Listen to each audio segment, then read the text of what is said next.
தன்னுடைய அத்தனை கோபத்தையும் குமாரன் மேல சிலுவையில் கொட்டினார். இனி கர்த்தர் தன்னுடைய வில்லை நமக்கு விரோதமா எடுக்க மாட்டார். பயப்படாதே. அடுத்த ஒன்று 54 ஆரம்பம் 53 சிலுவையினுடைய அடுத்த ரிசல்ட். பயப்படாதே, நீ வெட்கப்படுவதில்லை, நானாதே நீ லட்சிய அடைவதில்லை. உன் வாலிபத்தின் வெட்கத்தை நீ மறந்து உன் விதவை இருப்பின் நிந்தையை நீ நினையாதிருப்பாய். ஒரு மனிதன் பாவம் செய்கிறான், அவனுக்கு வரக்கூடிய முதல் காரியம் என்னன்னா குற்ற உணர்வு உண்டாகும். அது வெற்றிக்கெல்லாம் கர்த்தர் சரி பண்ணிட்டார். அடுத்து என்ன உண்டாகும்னா நிந்தை உண்டாகும், அவமானத்தின் உணர்வு உண்டாகும். இப்படி செஞ்சிட்டோமே, இப்படி செஞ்சிட்டோமே, இப்படி செஞ்சிட்டோமே உண்டாகும். கர்த்தர் ரெண்டையுமே மாத்துறார். கர்த்தர் அவமானத்தையும் மாத்துறார், நிந்தையை மாத்துறார். கீழே உன் சிருஷ்டிகரே உன் நாயகர்,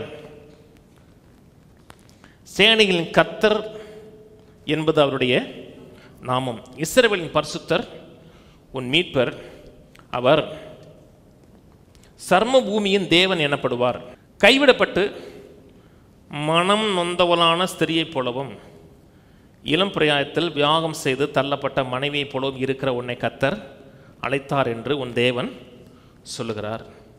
இமைப்பொழுது உன்னை கைவிட்டேன், ஆனாலும் உருக்கமான இரக்கங்களால் உன்னை சேர்த்துக்கொள்வேன். அது அன்னைக்கு நடந்த ஒரு சம்பவமாக இருந்தாலும் சிலுவை மையமாக இருக்கு. சிலுவை தான் அதனுடைய முழு ஃபோக்கஸ். கர்த்தர் மனுக்குலத்தை ஒரு இமைப்பொழுது கைவிட்டார். ஒரே ஒரு இமைப்பொழுது. எப்போ கைவிட்டார்னா சிலுவையில் கைவிட்டார். சிலுவையில் ஏசு என் தேவனே என் தேவனே ஏன் என்னை கைவிட்டுன்னு சொல்லும் பொழுது குமாரனை கைவிடலை. மனுக்குலத்தினுடைய பாவம் அவர் மேல் சுமத்தப்படுகிறது. மனுக்குலத்தினுடைய பிரதிநிதி அவர், முழு மனுக்குலத்தினுடைய மொத்த உருவம் அவர். ஒரு நிமிடம் கைவிட்டார். ஏன்னா பாவத்துக்குரிய தண்டனை அவர் மேல் விழுது. அப்புறம் இனி கைவிடலை. கீழே அற்பகாலம் உண்ட கோபத்தினால் என் முகத்தை இமைப்பொழுது உனக்கு மறைத்தேன், ஆனாலும் நித்திய கிருபையுடன் உனக்கு இறங்குவேன் என்று கர்த்தராய் உன் மீட்பர் சொல்லுகிறார். இது எனக்கு நோவாவின் காலத்தில் உண்டான வெள்ளம் போல் இருக்கும். நோவாவின் காலத்தில் உண்டான வெள்ளம் இனி பூமியின் மேல் புரண்டு வருவதில்லை என்று நான் ஆணையிட்டது போல உன்மேல் நான் கோபம் கொள்ளுவதில்லை என்றும் உன்னை நான் கடிந்து கொள்ளுவதில்லை என்றும் ஆணையிட்டேன். நோவாவின் காலத்தில் வெள்ளம் போல இருக்கு. இது சிலுவை மரணம். நோவாவின் காலத்தில் வெள்ளம் புரளுகிறது, மக்கள் எல்லை மீறி போகிறாங்க. கர்த்தர் சொல்றார், மனுக்குலத்தை படைத்ததை குறித்து நான் வேதனைப்படுறேன். இருதயம் சஞ்சலப்படுகிறது. மனுக்குலத்தினுடைய அந்த ஹோல் பர்பஸே உடையுது. ஆணும் ஆணும் கல்யாணம் பண்ணக்கூடிய உறவு ஏற்படுது. இங்கே அப்படியே போகுதுன்னா மனுக்குலத்தை மீட்கக்கூடிய கிறிஸ்து பிறக்க முடியாது. அப்போது உண்மையான ஒரு சீடை கர்த்தர் பாதுகாக்கணும். அதுக்காக ஒரு 8 பேரை கர்த்தர் பாதுகாக்கிறார். அப்போது கூட கர்த்தர் எடுத்தோம் பிடிச்சோம் அழிச்சு நினைக்கல. 120 வருஷம் நோவாவை பிரசங்கம் பண்ண சொல்றாரு. மனம் திரும்புங்க, மனம் திரும்ப 120 வருஷம் பிரசங்கம் சொல்ல சொல்றாரு. வெள்ளம் வருது. வெள்ளம் முழு மனுக்குலத்தையும் அத்தனை மிருக ஜீவனுங்க உயிருள்ள அத்தனை அழிக்குது. கவனிச்சுவாங்க. அழிச்சு முடிஞ்சதுக்கப்புறம் கர்த்தர் மேகத்தில் வானவில்லை வைக்கிறார். வானவில்னு சொல்லுங்க, வில்லுன்னு சொல்லும் பொழுது அது தேவனுடைய இன்ஸ்ட்ருமெண்ட் ஆஃப் வார். கர்த்தர் ஒரு இடத்துல வில்ல போ எடுக்கிறார்னாவே தன்னுடைய கோபத்தை காமிக்கிறான்னு அர்த்தம். அதான் போ எடுக்கிறது. நான் சொல்ல புரியுது. வில்ல எதுக்கு எடுப்பாங்க? சண்டை போகிறத எடுப்பாங்க. கர்த்தர் தன் வில்ல எடுத்து அங்கேருந்து வெள்ளம் விழுகுது, மனுக்குன்னு அழிக்கிறாங்க. கர்த்தர் அதுக்கப்புறம் மழை பெய்யும் போதெல்லாம் வானவில்லை வைக்கிறார். ஏன் வைக்கிறாருன்னா நமக்கு இன்றைக்கி மழை பெஞ்சால் பிரச்சனை இல்லை, நமக்கு தெரியும். ஆனால் நோவாவும் நோவாவோட பிள்ளைகளும் அடுத்து மழை வந்தினாவே மனதில் என்ன வரும்னா வெள்ளம் வருமோ. ஏன்னா அதுக்கு முன்னாடி மழையை பார்த்தது கிடையாது. அப்போ தான் முதல்ல மழை வருது. அந்த மழை பெரிய சேதத்தை ஏற்படுத்துது. அப்போ தான் அடுத்த மழை வரும்போது கர்த்தர் வானவில்லை வைக்கிறார். இனி என்னுடைய வில்லை உனக்கு விரோதமாக நான் எடுக்க மாட்டேன். வில்லை எடுத்தனா அது என் சார்பாக அமுக்குன்னு சொல்லி தன்னுடைய அத்தனை கோபத்தையும் குமாரன் மேலே சிலுவையில் கொட்டினார். இனி கர்த்தர் தன்னுடைய வில்லை நமக்கு விரோதமாக எடுக்க மாட்டார்.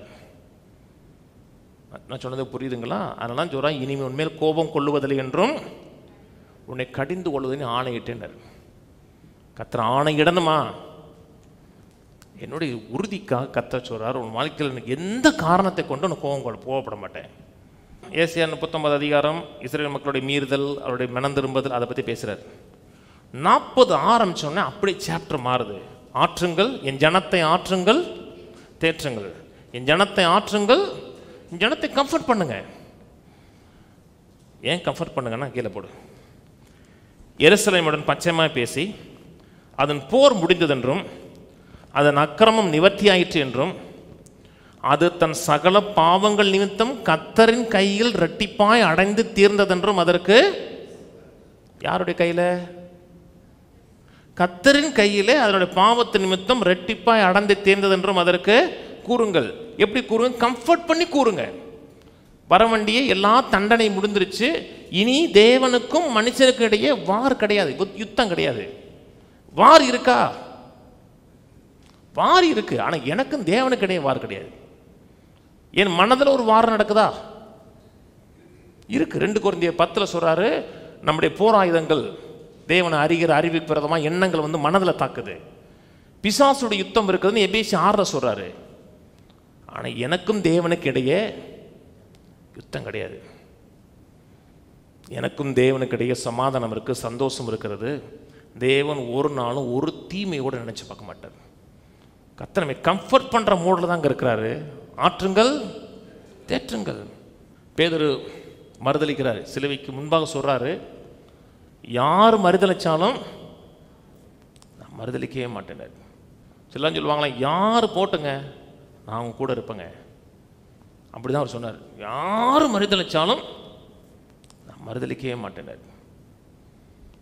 கர்த்தர் சொன்னார், சேவல் கூறுவதற்கு முன்பாக 3 தடவை மறுதளிப்பார். எல்லாருக்கும் முன்பாக மறுதளிச்சார். ஓப்பனாக தானே மறுதளிச்சாரு. இயேசு உயிர்த்தெழுந்த உடனே அவரை போய் சந்திச்சு அவர் கம்ஃபர்ட் பண்ணிட்டார். அவருக்கும் பேதுருக்கு கிடைக்க உறவு வந்து சுமூகமாயிருச்சு. என்ன பேசுகிறாங்க தெரியல, ஆனால் பேசியிருக்காங்க. வேதம் சொல்லுது. அதுக்கெல்லாம் நம்ம மரியாதை சொல்கிறாங்க, பேதுரு பார்த்தாருன்னு சொல்கிறாங்க. அதுக்கப்புறம் ஓப்பனாக எல்லாருக்கும் முன்பாக திரும்பி அவரை கம்ஃபர்ட் பண்ண வைக்கிறார். மற்ற எல்லாரை பார்க்க நீ அதிகமாக நேசிக்கிறியான்னு கேட்ட உடனே ஆமாண்டவரை நேசிக்கிறேன். ஏன்னா எல்லாருக்கும் முன்பாக ஓப்பனாக அவரை மறுதளித்த அதே வாயை கொண்டு எல்லாருக்கும் முன்பாக அவரை கம்ஃபர்ட் பண்ணி நம்ம நேசிக்கிறேன்னு சொல்ல வச்சார். நான் சொன்னது புரியுதுங்களா?